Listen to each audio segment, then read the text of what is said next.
வணக்கம். திருவெம்பாவை 20ஆம் பாசுரம்.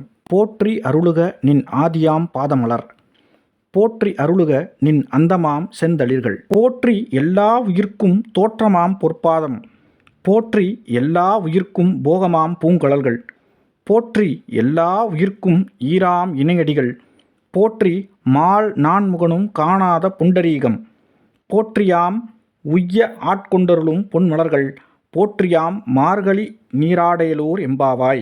மார்கழி அதிகாலை நீராடச் செல்லும் பெண்கள் தங்கள் தோழிகளை எழுப்புவதாகவும், அப்போது சிவனின் மகிமைகளை ஒருவருக்கொருவர் பாடுவதாகவும், சிவன் மீதான தங்கள் பக்தியை வெளிப்படுத்தும் வகையிலும் திருவெம்பாவையின் இதற்கு முந்தைய பாசுரங்கள் அமைந்திருந்தன.